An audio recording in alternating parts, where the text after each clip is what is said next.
राधे राधे पंडित जी। 1 साल पहले मेरे साथ एक इंसिडेंस हुआ था, तो उसके बाद से लगभग 1.5 साल हो चुका है मतलब उस बात को। और आज भी मुझे वो इंसिडेंस की वजह से जब भी मैं अकेला होता हूँ तो मुझे बहुत ज़्यादा एंजाइटी होती है और उस इंसिडेंस को मैं भुला नहीं पाता हूँ।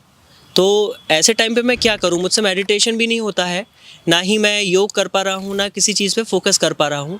तो आप मुझे सजेस्ट करें कि मैं कैसे उस चीज़ से दूर रहूँ और अपने माइंड से उस चीज़ को कैसे दूर करूँ?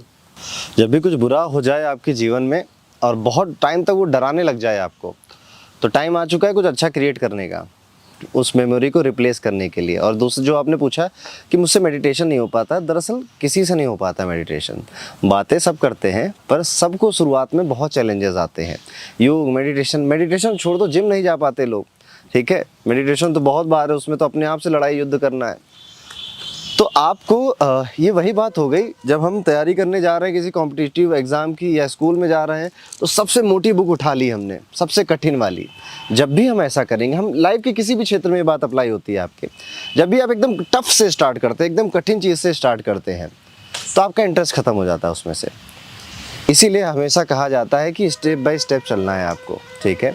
जब आप मेडिटेशन की बातें करते हैं, आपके मन में वही इमेज बनती है, यार ध्यान लगा रहा है, पूरा बैठे हैं शांति में, ठीक है।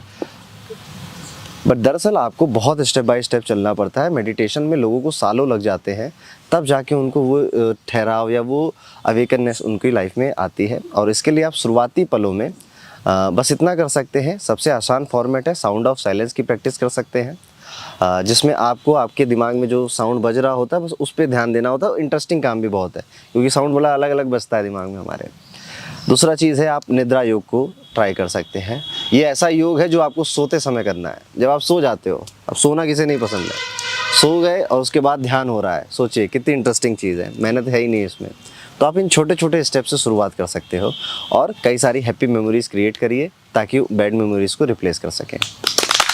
धन्यवाद। नमस्ते अरुण जी।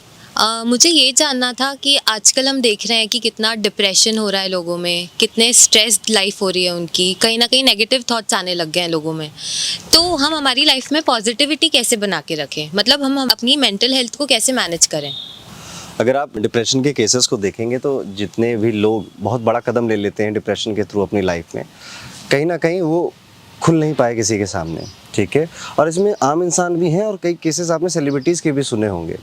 तो डिप्रेशन को हराने का सबसे आसान और सबसे प्रैक्टिकल तरीका, लॉजिकल तरीका यही है कि बातें ज़रूर करें, ठीक है।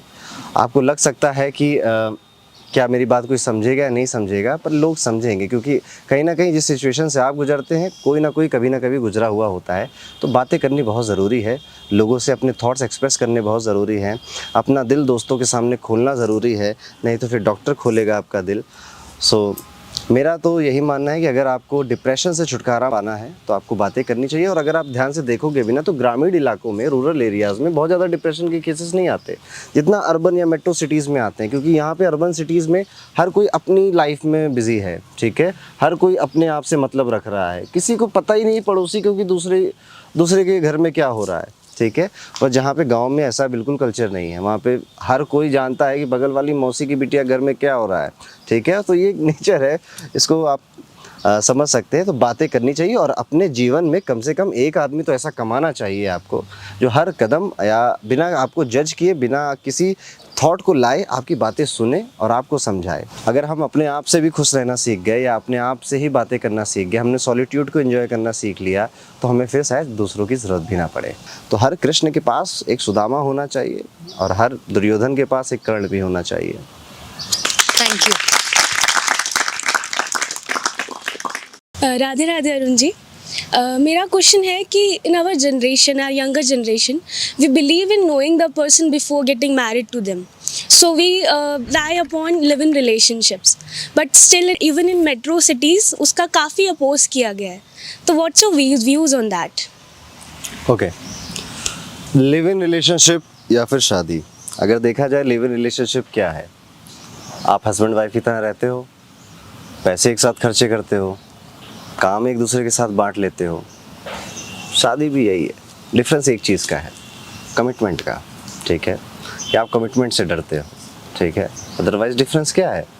सो अगर यही चीज़ है कि मैं लिव इन रिलेशन में रह लूँगा, लेकिन जब मेरा मन हट जाएगा तो मैं चला भी जाऊँगा, मुझे रिस्पॉन्सिबिलिटीज़ या कुछ बांधो मत मुझे, ठीक है, तो आप कहीं ना कहीं कमिटमेंट से घबरा रहे हैं। और अगर आज आप इस रिलेशन में कमिटमेंट से घबरा रहे हैं तो उसकी कोई गारंटी नहीं है कि आप कल नहीं घबराएंगे, या आप अपने साथ कितने कमिटेड हैं, खुद के साथ, खुद के वादों के साथ। मेरे हिसाब से इंसान को कमिटमेंट देने से नहीं घबराना चाहिए अगर उसका थॉट क्लियर है। अदरवाइज़ उसके मन में कुछ और है, ये मैं मानता हूँ, मेरा व्यूज़ अलग हो सकते हैं। But live in relationship and marriage एक ही चीज़ का फासला है, वो है व्यक्ति की कमिटमेंट का। आप देखेंगे फॉरेन कंट्रीज़ में ये लिव इन रिलेशन का हमारे कल्चर से बहुत ज़्यादा है, ठीक है। वहाँ पे रिश्ते भी इसी तरह से बहुत टूटते हैं। लोग 50 साल के हो गए हैं और आज भी तलाश कर रहे हैं एक क्लब में बैठ के, एक बार में बैठ के कि कोई आएगा लेके चला जाएगा, घूम ले। जीवन का स्थायी तत्व खत्म हो गया है, ठीक है। जीवन में स्थायी होना ही हम सबका नेचर है, क्योंकि अगर हम 20 साल के हैं तो चलो मान लिया, ठीक है, कि अभी आपको स्थायी होने की कोई चक्कर नहीं पड़ा, लेकिन जब आप 40 के हैं, 45 के हैं, तब क्या? तब भी क्या आप इसी डर में रहना चाहेंगे कि मैं ऑफिस से वापस घर पे आऊँगा, पता नहीं बीवी मिलेगी नहीं मिलेगी? नहीं रहना चाहेंगे ना इस डर में। सो कमिटमेंट इज़ द आंसर। व्यक्ति कमिटेड अगर होना चाहता है किसी के लिए, घबराता नहीं है, ठीक है, कमिटमेंट दे। और live in relationship is marriage, nothing else, कोई डिफरेंस नहीं, बस एक कमिटमेंट। Thank you.